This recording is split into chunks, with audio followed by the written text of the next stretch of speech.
Thank you. I'm so excited to be here and with some of the greatest mind in e-commerce space, Ben and David and Guru. So thanks for being here. Really, really appreciate it. Those who don't know about me, I'm the founder of Vera Shop, and Vera Shop is the largest social aggregator for independent and emerging brands. So with that, Ben, maybe we can start with you. Snap recently made a lot of announcement in the e-commerce space, and which really, really exciting to see. Why is e-commerce important to Snap? Well, thanks for having me, Imran. Excited to be here. We used to work together. Imran is very humble, but he was also the former chief strategy officer at Snap. So, to take a step back, you think about the retail shopping experience and friends going to the mall together and having a really fun time going to the mall, trying on clothes, talking about clothes. The internet brought the mall home and it brought the mall to your phone, but it forgot your friends and it forgot the fitting room and the mirror. So it's a very lonely experience. And we feel like we're really well positioned to merge those two experiences and to say, how can you have a really great shopping experience at home on your phone that feels social and utilizes the camera and augmented reality to help you try on clothes more effectively, understand whether something is your style, whether it fits, and ultimately that's going to be great for consumers. It's a better experience, and it's going to be great for brands because you're going to hopefully bring down, we believe it'll bring down the rate of returns a lot, which, as you know, for e-commerce can be 30 to 50%, which is much higher than it is for retail. So we're using our platform where we have 300 million daily active users and 200 million of them are using AR. It's a very young audience. 90% of 13 to 24-year-olds, as we were talking about earlier, are on Snap every day in the United States and UK and France. And that's a population that's spending most of their disposable income on apparel. So we think we're really well positioned, and we're excited to work with partners like ThirdLove in the future. And Vera Shop, by the way. I don't know if you've ever heard of Vera Shop. Oh, there you go. So, David, probably a good segue for you. You co-founded ThirdLove. Now it's the third largest women's intimate apparel destination, direct-to-consumer destination, in 10 years. Congratulations. According to the NPD data. So 10 years, e-commerce has changed a lot. Can you talk a little bit about when you first started versus today, when companies like Snap is bringing augmented reality, and how the world has changed, since you launched the company? Yeah, well, it's great to be here. Thanks, Imran. The world has changed dramatically to the extent that the amount of money that companies are spending, like ours, has shifted. And I think an interesting stat that most people may or may not know about is 50% of venture capital raised is funneled to two companies. 50% of the capital, and that's Google and Facebook. And that's been the biggest change. Yes, it's shocking. We are not immune to that either, although we've become a pretty big partner of Snap, which we'll talk about later. Notwithstanding, the challenge that we face today is ultimately the biggest source of our traffic is not Google, Facebook, or something else. It's referrals, right? It's somebody saying to a friend, what's the best bra? It's ThirdLove, right? For any company out there, it's somebody saying to you, I love this product, right? That's what drives it, and ultimately what everybody is looking for is direct traffic, right? We want to bypass Google, we certainly want to bypass Facebook, and go direct to our customers, right? And then ultimately get their email, text, whatever it might be, to develop a relationship. And so the change, more so than anything else, is developing that relationship and trying to figure out a way to get to the referral traffic that ultimately drives the best and highest intent customers. And I would say that is not only a huge challenge for everybody, but it also is a massive opportunity. Great. So Guru, thanks for joining from via video. So, I think you are one of the few persons, who has experience both on digital media and commerce. Before you were the CEO of Yahoo, you were also the global managing director at Alibaba Group. Those, I'm sure all of you know, the largest e-commerce company in China and globally one of the largest companies. So talk one of the biggest interesting trend that we're seeing, all these media companies, people who generated revenue through advertising, now trying to be an e-commerce companies, right? Snap is building a lot of commerce product, Facebook is building a lot of commerce product. Why do you think that's happening, and how do you think that changed the e-commerce landscape?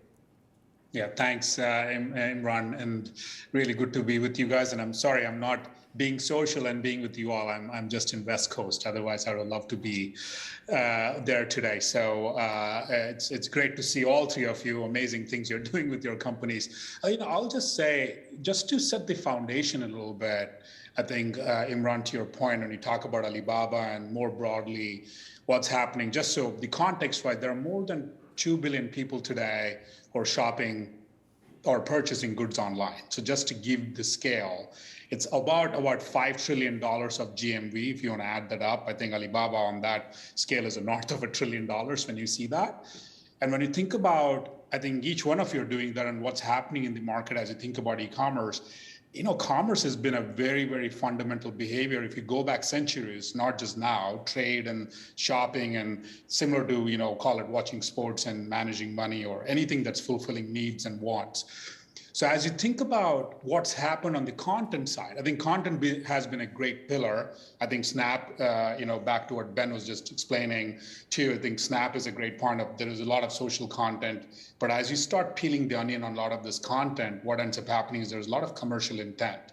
So people are not just coming in to consume content, but there is also that transactional intent. So in my previous world, we used to see almost 60 to 70% of the content that we saw in the ecosystem had commercial intent, either an influencer talking about something they're wearing, or you thinking about some new trend, there's an article about it. But then commerce never got connected. You're always driving it through ad-based market.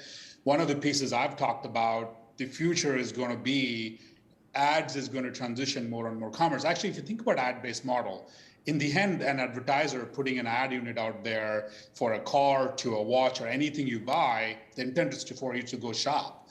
It just feels like a lengthier process in terms of user experience. And I think where the world is going is getting to that zero click. We talk about user experience. Can you make it more seamless? And that content to commerce has to accelerate even more. So that ad model has to shift in a massive, significant way. And you're seeing that commerce companies are getting into a lot more content because you need to have that, call it the key opinion leaders, you call KOLs or influencers.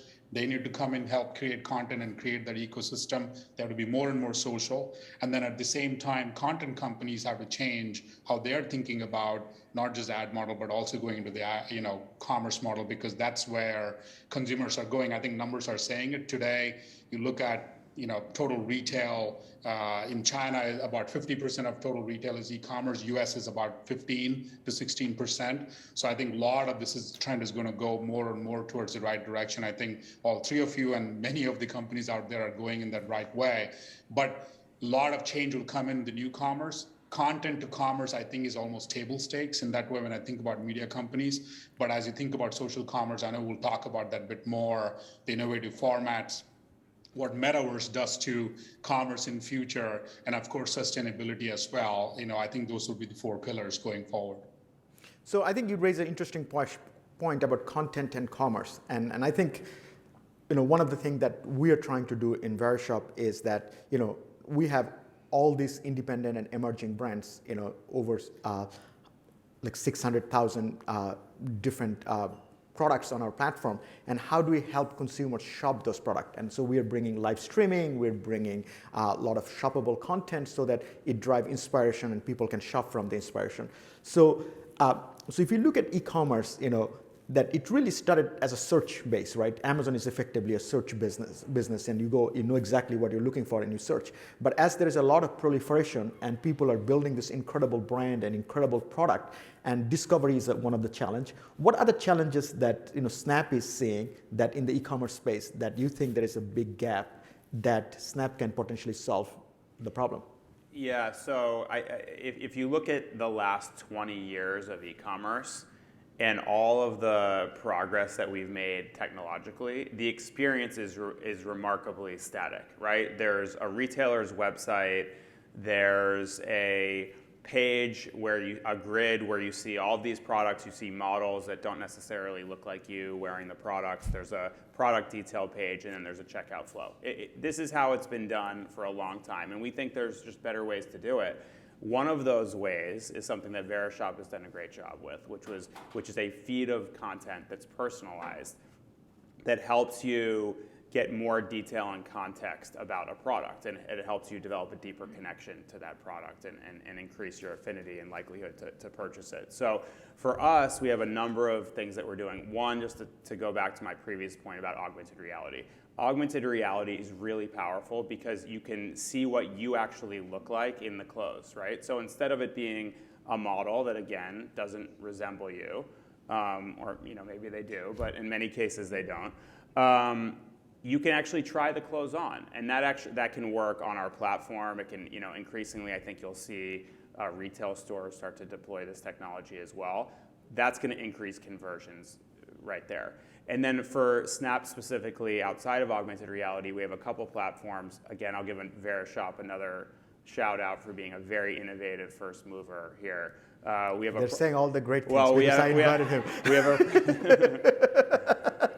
Sorry. We have a product called Minis, and Minis are mini programs, mini applications. They're built on HTML5. They work on Android. They work on iOS, and they're launched. They don't need to be downloaded. They're launched directly from chat. So it's inherently a social experience. So if I'm on the Vera Shop Mini, I can browse for products, and I can very easily share them with my friends to get recommendations, to get their opinions, and then I can check out.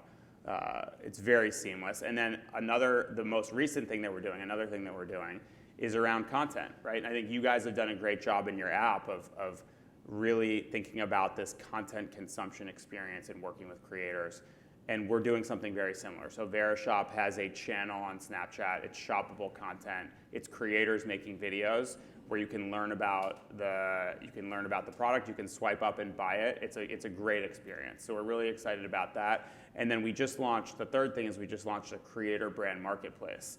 And that makes it really easy for brands to connect with creators on Snapchat to help them tell their story, to help them sell products. So this is something that we're really excited about. Brands love it. It's obviously great for creators to make those connections with brands. And then if I'm a user on Snapchat and I'm following my favorite creator and I see that they're talking about a product, I think that that's a really great way to make that connection and then purchase the product very easily without ever leaving the app. Right. No, it's really Snap is always being known for innovating, so it seems like you guys are innovating at a rapid pace. Let me add to that a little bit too. Obviously, my friend Ben here has to toe the line of Snap a little bit. But from the brand perspective, and by the way, we love Snap. We spend a lot of money on Snap, which has grown tremendously over the last year. So we think it's a great platform. Thank you for that. You've been a great partner. Yes, it is true. But there's a lot of love in this room. But let's be clear. Ben's perspective is one-sided, and Ben also operates in the world of Facebook, Google, and the other platforms. And we're talking about social shopping here, the thing that all of the platforms get wrong is that ultimately the experience for consumers is not good inherently inside the app and inside the platform. We have tried over and over again at our company to enable social shopping, whatever that definition is. And by the way, the definition of social shopping was actually invented, Guru may know this, at Yahoo in 2005 was when that term came out. So what does it mean today? Nobody really knows. But certainly Snapchat, Google, and Facebook would love for you to believe that it means that you can shop inside their platform. Now, why do they want to keep you inside the platform? They never want you to leave. They want your eyeballs. They want your time. They want those metrics so they can charge you more and hold you effectively hostage, no offense. But ultimately, what we want as brands is we want consumers on our site, which is the best experience, period. We have tried over and over again to create experiences on platforms, actually not Snap yet, in all fairness, but inside Facebook shops and Instagram shops specifically, and the customer experience is awful. And that includes customer service and all the things that are around that. And the problem is all the different things that companies are doing today on our website, it is impossible technically to replicate inside of an app. It really is. Furthermore, most consumers want a sort of branded experience. And even if you're only buying a $60 bra, it still is considered. right? It still is a considered purchase. You're still putting time and effort into thinking about whether or not you want to deal with this, and ultimately is a question of whether or not you want to deal with it. The return, the journey, the shipping, all of that, right? And so, and the only time I really found that that Instagram, Facebook shops work is when it is a product that is not considered. It's something you buy offhand, that back scratcher that all of us have seen ads for on Facebook before, right? You know, the best back scratcher out there, or something along those lines that's $10 with free shipping, you don't have to think about it, right? Those are the kinds of things that really matter inside those platforms. But we have tried very, very hard to create a social shopping experience inside these platforms to no avail. And ultimately what we're looking for is customers ourselves. And what we as brands, and I think everybody in the audience would appreciate this, really care about is owning the customer, and we don't want Snapchat to own it, and we don't want Facebook and Google to own it.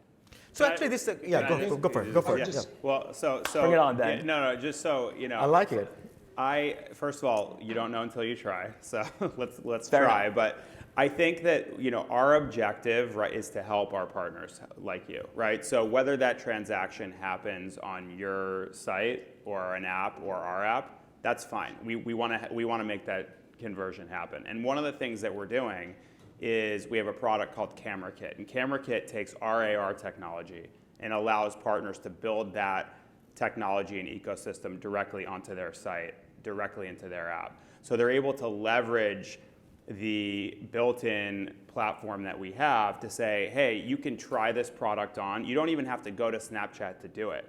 You can leverage our tech to try it on within your app and make the conversion happen on your app without ever leaving. So we're really in the business of trying to come up with solutions using data to help inform buying decisions based on fit and sizing. And then we obviously, as I've said, and you'll get sick of me hearing this, we really do believe AR will make that journey better. And if that happens on your site, great. Like that's a good outcome for us too. Actually, let's take I think one comments from piece I Google. would add. Yeah, go for it. Yeah, sorry. So I wanted to echo what David was just saying. I think in this whole journey, most times we tend to forget the consumer. And you think about the friction that a lot of platforms add. I think that's actually turning that away. I think what David, you're essentially saying, look, you want to give almost a zero-click experience and own the consumer in that format. I think the world has moved towards one of the big themes here when you think about commerce or transaction generally, you're going towards a democratization of commerce era where you want to be more one-to-one with the consumer versus one-to-many. That's how platforms treat today. I think live streaming and AR, VR try to bring you closer, but in the end, you want to remove a lot of the friction points. And I think brands today, when you think about direct-to-consumer brands, the reason you want to own the consumer in many ways is to make sure it's frictionless, because you're not building good brand and loyalty and reputation or reducing churn in many ways if you're many steps away. So I think the world has changed from that one-to-many to one-to-one. And I think, David, you're right on. I think not many platforms make it so easy because they want to keep everything within. But in that process, you end up adding so many more steps, forgetting the brand and the consumers. Yeah, I mean, look, the irony is all we're looking for is easiest path to conversion, right? Mm-hmm. The faster it is, the more seamless it is, the better it is for our conversion rate. And we actually already have like a super high conversion rate, but clearly we're always trying to increase that by basis points. And so any way we can do that is better. And obviously, when you go to a Facebook, Instagram, Snapchat browser, and that loads because you click on a link from an ad, that ultimately isn't a great experience because something's loading and it takes an added second. So if it was all embedded into the Snapchat ad or somewhere else, that would be better ultimately. But at the end of the day, most consumers put thought behind their purchase. And so I think the challenge that brands really face is how do we work with the Snapchats of the world, because we need them to drive traffic to us. But at the same time, we're not looking to become an Amazon brand.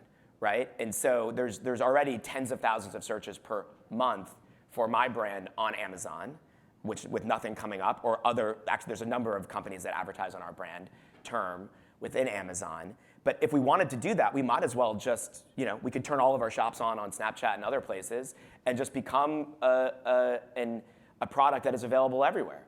And we might as well just be on Amazon too and get lost in the shuffle. So in the world of direct to consumer, we're ultimately looking to create a brand online, which is exceptionally hard versus doing it in retail.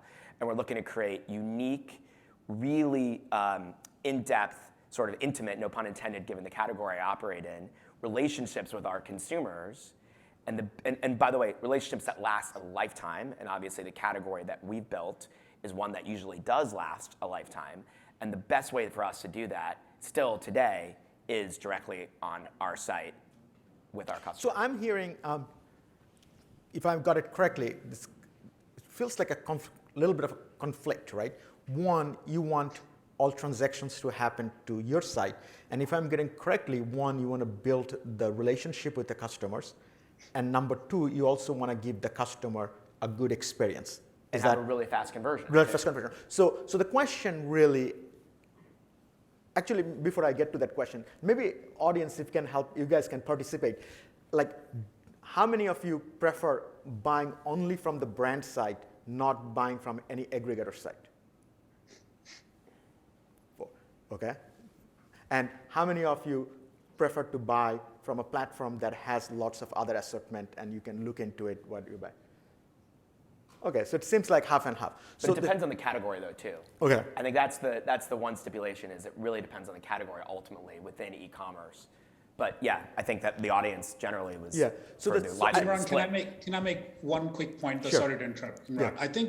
I think the key point though is what audience is saying, and I feel what I think David and Imran, I think what you're trying to do as well with your platform is you're trying to reduce consumer friction. I don't think consumers are coming in saying, I want to just shop in one place, as long as you can get the experience and remove friction. Now, the good news is platforms have proven it before. I think Verishop, Imran, what you're trying to do is, really that you're innovating there. I'll give a parallel example. Alibaba today does that. Many brands show up on Alibaba. They give you a very, very, recently they had Singles Day. For those who don't know, it's the Black Friday version of, kind of massive sale day. This year, in 20 days or so, they did about $85 billion of GMV in transaction. And their influencer platform, which is part of Taobao, does a lot of live streaming. There is another company called Kuaishou, which does similar thing. There was an influencer who went in 12 hours, did $1.7 billion of sale. And this guy is, called the Lipstick Man, Austin Lee. So part of that is, again, you can create experience. And I feel Verishop in a way, Imran, what you're trying to do is do that, where you're removing friction. So as long as platforms can do that, be very democratic in that process, I think those platforms exist today and you're on that path. I think scale is achievable. I think consumers behave that way rather than saying, I want to go to a brand and buy it. It's more about the experience if you can remove that friction.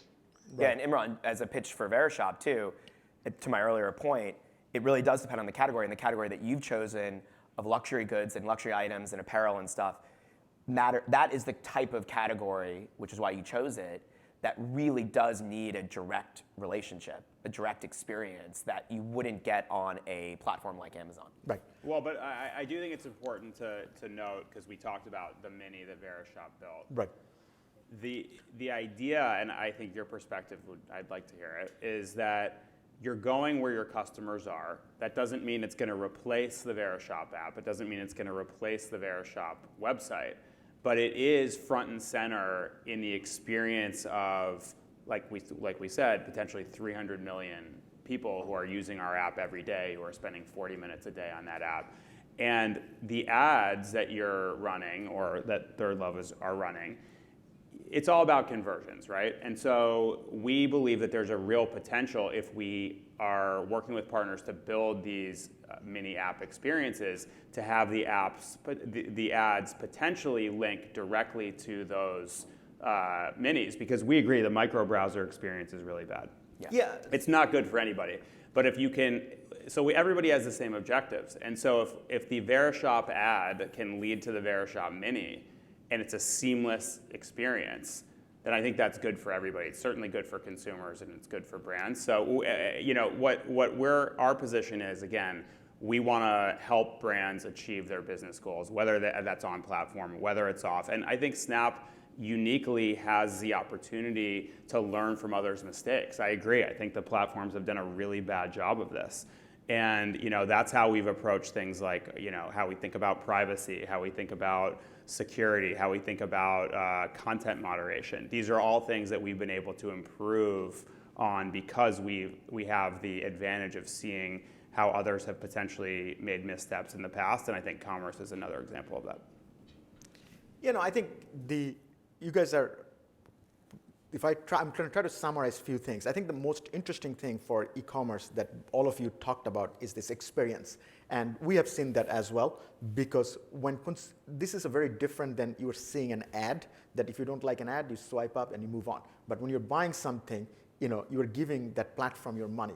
And if the product doesn't show up and you cannot return it and you cannot call a customer support or the size guide is not accurate, it's incredibly frustrating experience. So I think the difference between a media company and a commerce company, and I'm going to take a probably controversial statement here, that media companies often and predominantly these days doesn't need to take a stand or take responsibility. They just said, oh, people are saying. But in a commerce company, you actually have to take a responsibility because you're taking money of the customers. So I think that way commerce is much more harder, and you really need to build those experience and the relationship. But I think the biggest challenge that I think a lot of the brands and the merchants are facing, and that's really probably, and David would love to get your feedback, how you solve that problem. Obviously you've been incredibly successful and you built a great brand and great destination over a decade, but there's a 1.1 million Shopify merchant. Not many of them can't raise venture fund. They don't have access to capital. They have a great idea. They want to build a product. How do those brands, get distribution, get success, like what advice you may have, and then I want to go to Guru and Ben, what you are doing as a platform to solve that million merchants problem. Well, to your earlier point, we've been successful, but we're learning every day, and we're making a lot of mistakes along the journey, and I think that differentiates a big company from a small company is we are hopefully learning from those mistakes and moving on quickly. So we've got a long way to go, but thank you for saying that. Yeah, Shopify, we use Shopify today. We have an internal engineering team and are pretty tech forward in how we approach it. But the democratization of commerce via Shopify, and Shopify I think is just sort of a barometer for Square's got one, Wix, a number of other companies have similar platforms to enable very seamlessly a small business owner to move online.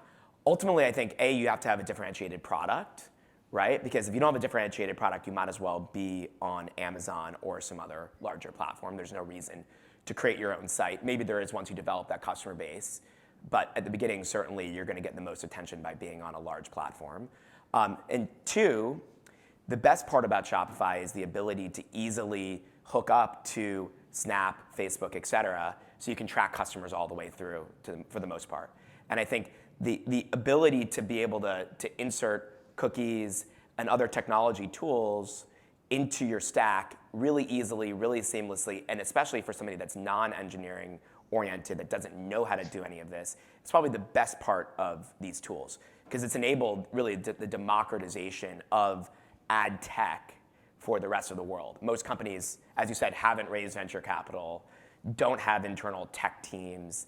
It's a small business owner that was very successful selling in his retail shop, and finally she's decided that she wants to go online.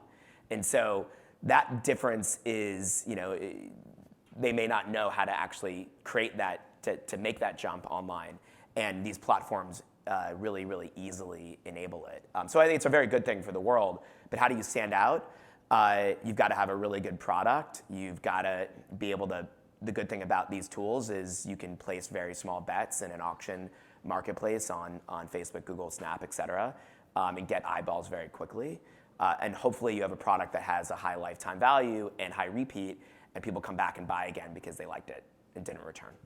But the challenge that I hear a lot from the merchants, and this is a question for Guru and Ben, is that, so I do have a great product, my retail store does really, really well, Facebook has 7 million advertisers.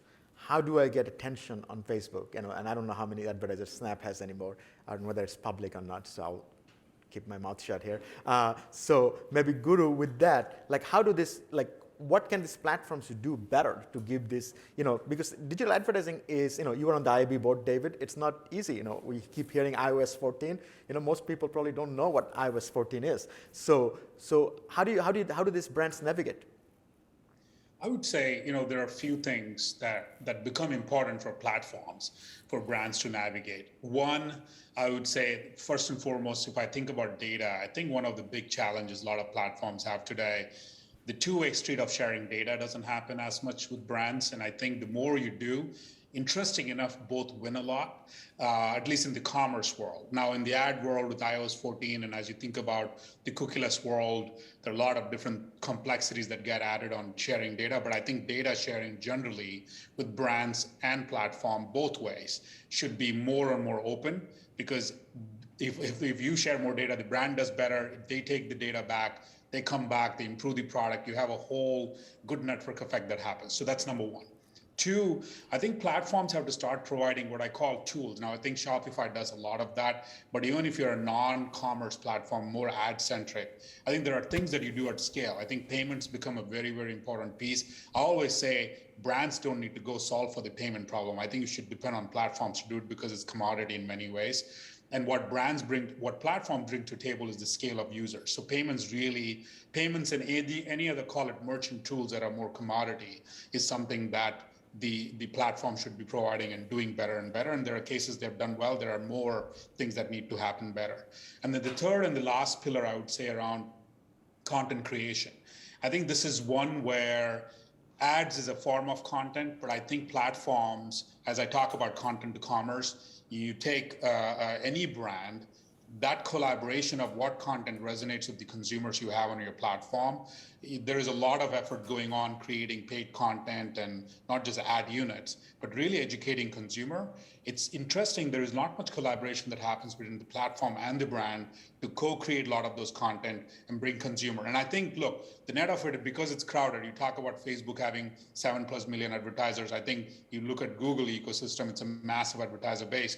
It's a crowded space. So the challenge is the pricing goes up when you think about CPM or CPA as you think about ad unit. But at the same time, you have to differentiate, back to, I think, David's point, you have to differentiate not just by product, but also what content you create and put it on there. And ads now has become a multi-pronged approach, right? It's not just putting a display or a native ad or a video ad or some version of it. You have to now think about long form content, short form content that goes into it, and then how I connect that to the ad unit and really complete the circle in a way. So I think those are the three buckets I would say platforms need to do better and provide tools to the brands. Let me add one thing to what Guru said too. The best differentiation is ultimately content, as he was saying. And actually the best example of this is this company named Liquid Death. I wish I was an angel investor in the company. Some people know about it. They sell the biggest commodity in the world, water, okay? And what they built is a content machine around this commodity that everybody has in their kitchen sink, water, and have done a phenomenal job of that. It's the best example of a highly commoditized product that created content and a fabulous brand. Right. So Ben, you talked about Snap Mini, augmented reality, and the bunch of things you guys have done. Can you share with, obviously all of those requires investment from the merchants and the brands. Can you share some little early success data so that as people who are thinking about getting involved, what to expect out of it? Yeah, to go back, because I think there are some really interesting points raised about the changes with iOS and how platforms and operating systems are thinking about privacy and data. And as we talked about, like, our biggest goal here is to help brands like ThirdLove be successful, right? And to understand, are my ads working or not, right?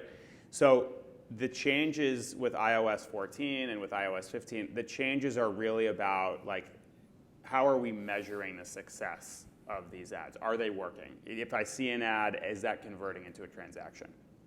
Obviously, it's a little bit more in depth than that, but that's basically what's happening.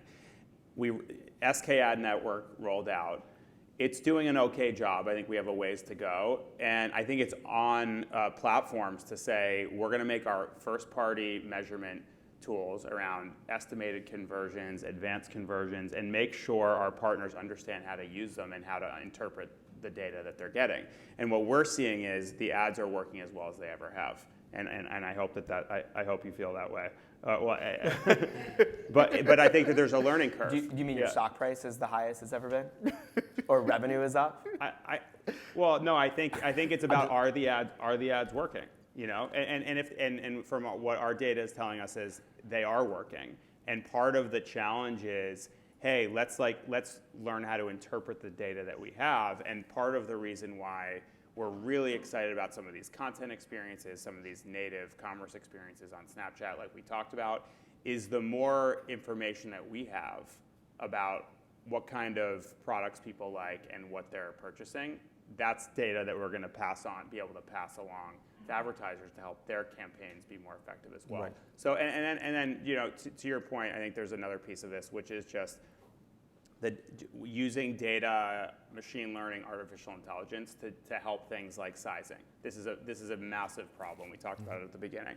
We actually acquired a company called Fit Analytics. It's based in Berlin. Really amazing technology that thousands of brands are already using. And what it does is it helps brands make really accurate recommendations to customers about what products will fit. And this, so it's helping to solve a major pain point. And then as I said again, augmented reality, and especially like making it easier for businesses of any size to create 3D assets, right? Everybody has this catalog of 2D images. It's like, how do we very easily, seamlessly, economically create 3D assets that people can either visualize a product in their house to see whether they'd want to buy it? Well, what does this couch look like in my house? Or what does this jacket look like if I try it on? And that's something that we really want to democratize, so we've invested a lot in those tools. Guru, I think Yahoo obviously acquired, among all of their properties, has massive reach.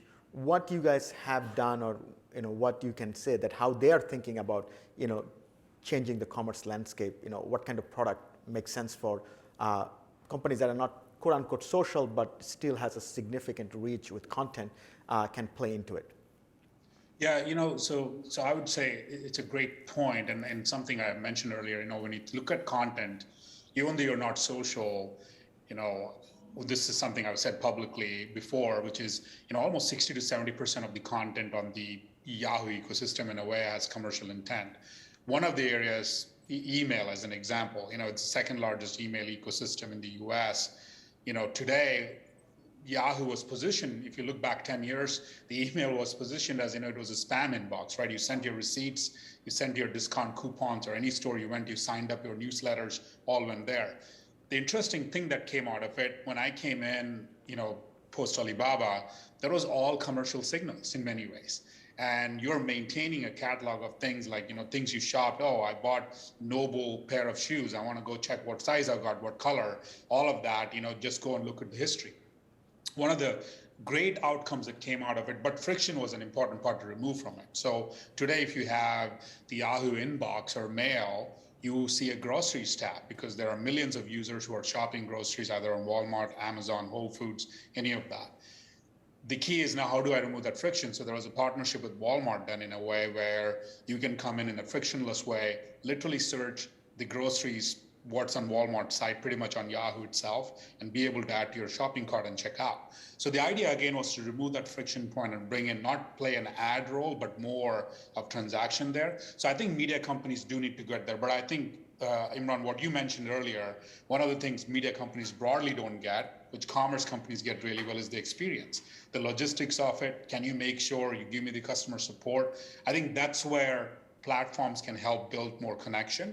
But I would say the world has moved away from media companies from being, call it single dimensional, which is come and consume content, don't take any action. AR is making it interactive. To Ben's point, I think the same thing that happens on the media side as well, where it's going to become more and more interactive, more and more transaction, because the intent is already there. If I'm reading something about shoes or, call it any product that you see about lifestyle, my intent is already there to go and think about exploring further.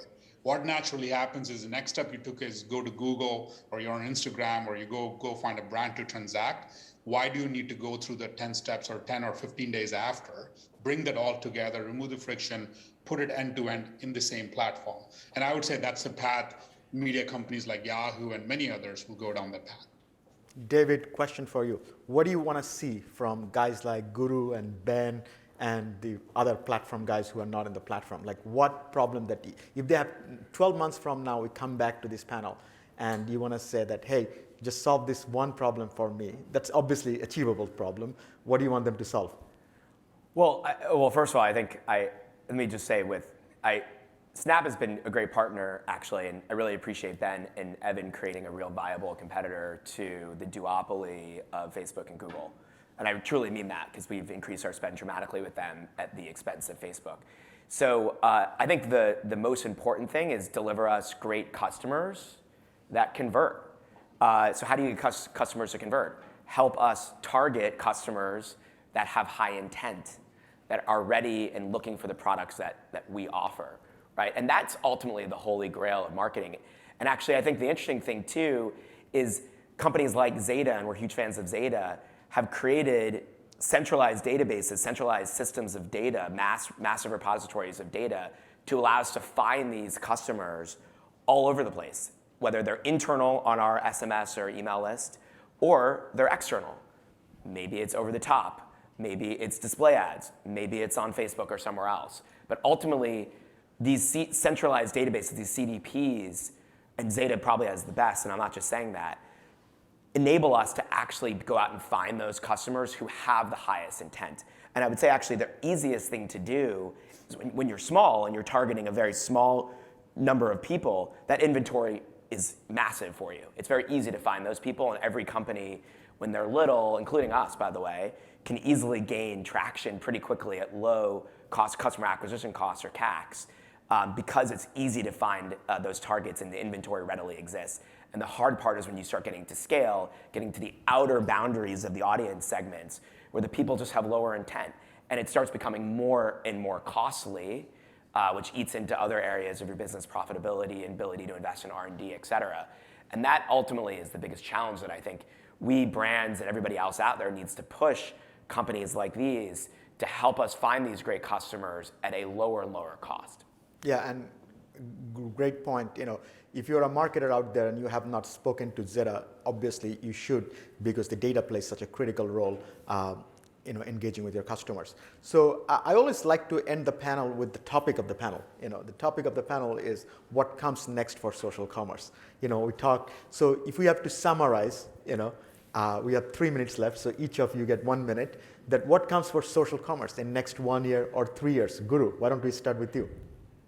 I think, I would say the three things that I would definitely take away when I think about next for social commerce. One is sustainability. I think you think about the consumer base that's playing in social world, much younger demographic, most of the world, which is in that world part. So the whole idea of how sustainability plugs into it, which is going to be at a much faster pace. So I think commerce, direct to consumer brands, every brand and platforms need to think about that. Two, I wouldn't take lightly the metaverse idea around how it's going to impact social commerce more broadly, because I think the physical and digital world coming together, brands having a much bigger, call it democratized world where every consumer is a key opinion leader in many ways, which is not how it is today. I mean, Snap and Instagram and others are creating some version of it, but I think you're moving towards a world where, call it north of 2 billion users at some point, will also be a massive influencer.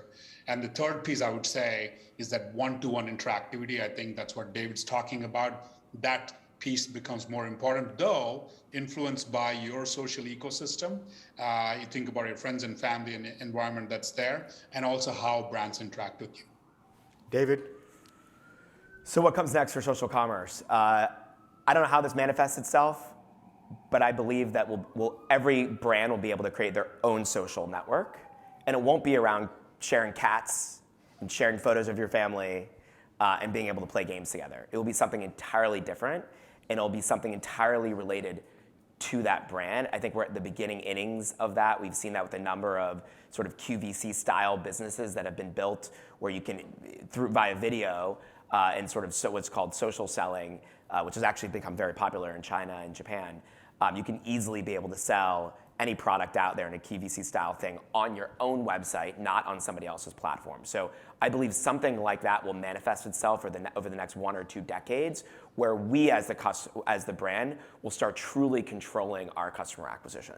Ben, 30 seconds. So what comes in social next? I'm glad Guru mentioned sustainability, because I think that's a really important factor, certainly for our users, but just generally. And I think, again, if we can make that rate of returns go down via technology, it's obviously it's good for brands and consumers and the environment. And I also, Guru mentioned the metaverse. I thought maybe we'd get through 40 minutes without anybody saying that word. But I think it is important because when we think about augmented reality, that's really rooted in it and has its foundation in the physical world. It's about improving your experience in the physical world and improving your relationship with computing, as opposed to virtual reality, which is a bit dystopian, right? It's saying, how do you remove yourself from the physical world? And so for us, we think that augmented reality is going to have a profound impact on how you're entertained, how you learn, how you travel potentially, and how you shop. And so whether that's going to a store and using augmented reality in the store to learn more about products, to try on products, or whether it's at home where you can try products on just using your phone, or in the future using wearables, and then sharing those items that you find with your friends, getting those recommendations from your friends. We think technology has the opportunity to make a much better experience for brands and for consumers. Correct. We're really excited to be a part of that. Thank you so much, Ben, David, and Guru. What a great panel. Thank you for everybody joining. Thank you.